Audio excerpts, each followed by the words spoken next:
мною принято решение о проведении специальной военной операции.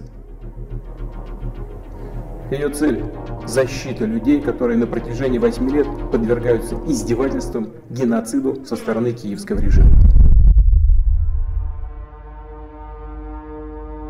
We are live in Ukraine, a country at war after a huge Russian military offensive. Russia has invaded Ukraine. Assault on Ukraine began with missile attacks. Aunque también se están reportando explosiones. russe, Vladimir Putin prononce les mots.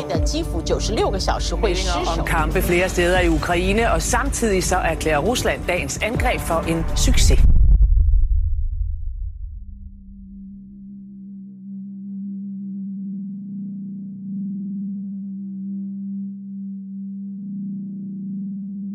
Den 24. februar 2022 ændrede verden sig.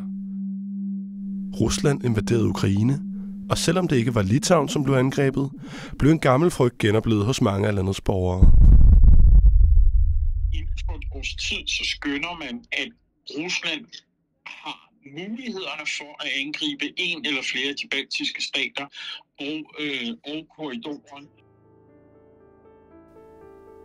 Her, midt i det sydlige Litauen, ligger Suwalki-korridoren. Et smalt stykke land mellem den russiske enklave Kaliningrad og Ruslands allierede Belarus. Det er den eneste landforbindelse mellem Baltikum og resten af NATO.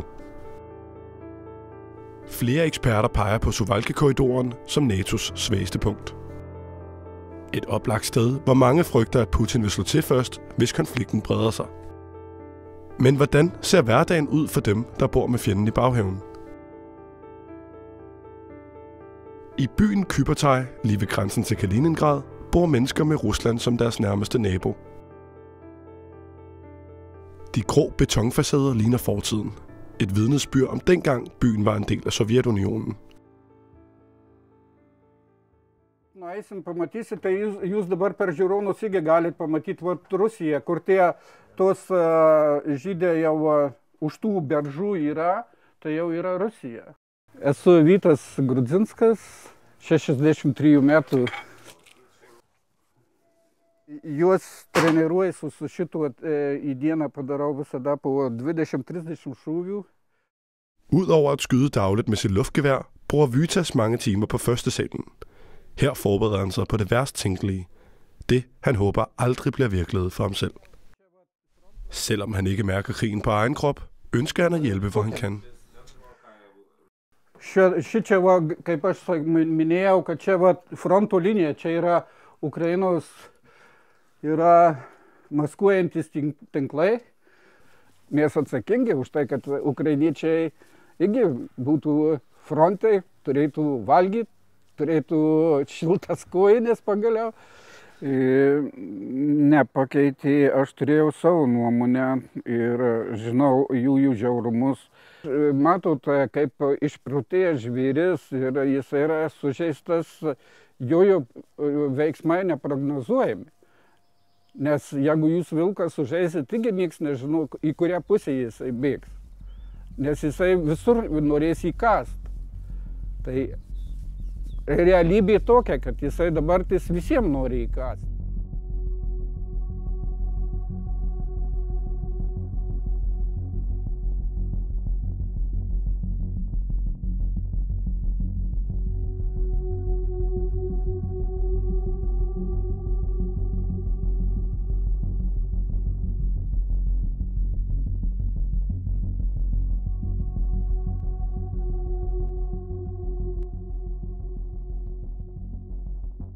Nu ser vi jo en lang række efterretningstjenester gå ud og melde ud, at der er en forøget risiko for at Rusland vil angribe.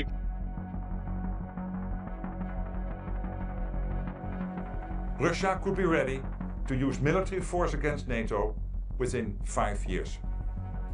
5 years.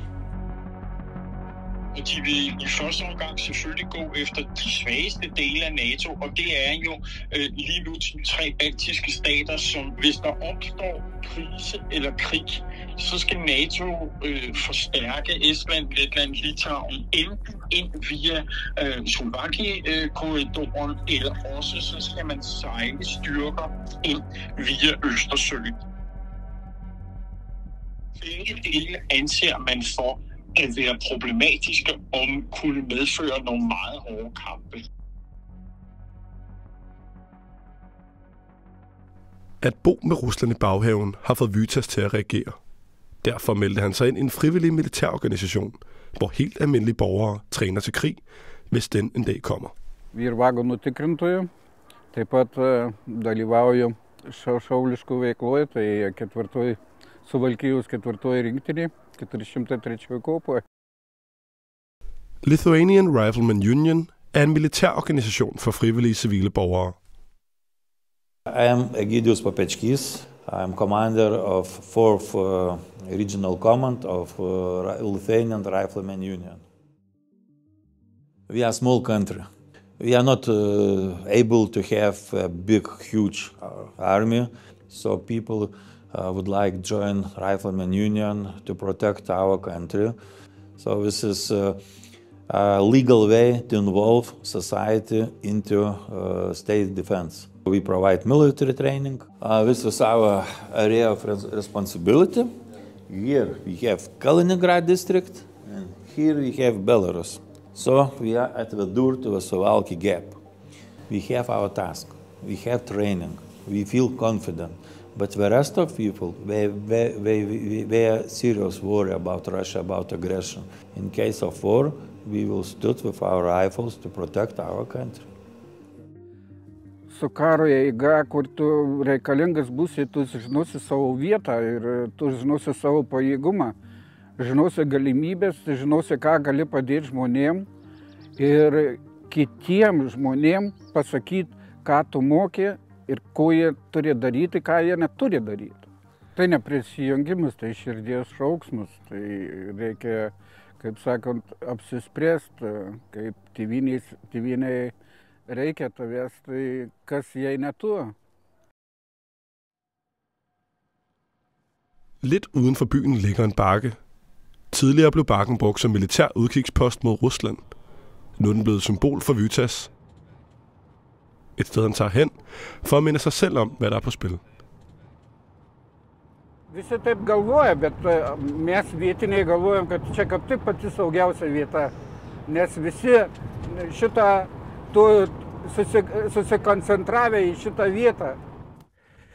Mes ant šito piliakalnio irgi iškeliam vėliavą specialiai, kad jie matytų, kad mes jų nebijom. Russian, Litauen, Poland, Denmark. Žiūrėkite ten. Ukrainos vėliava, tas pylimas yra dirbtinis. Buvo tokie mokymai, kad jie imitavo sienos kirtimą, tai buvo daėję iki sienos atgal grįžo. Tai čia buvo irgi toks atvejis, tai prieš 2 ar 3 metus. Tai mes, žinot, kaip medžiotojas, jeigu parodo grobuoniui savo baimę, jis visada pralaimi. Tai jeigu mes parodytume jiem irgi baimę. Hegnet, der omringer Kaliningrad, har ikke altid været der. I 2017 besluttede Litauen og Polen at opsætte hegnet for at øge grænsesikkerheden. I dag står det som et fysisk symbol på fjendens tilstedeværelse. Galvoju, kad kuo greičiau nebūtų čia tų rusų. Aš pasakyčiau, man gaila, vien tik to aš pasakyčiau, gydykis žmogau. Psichiatrinė ligonė, juk turi gydytis tokie žmonės, o ne vadovauti tokiai šaliai.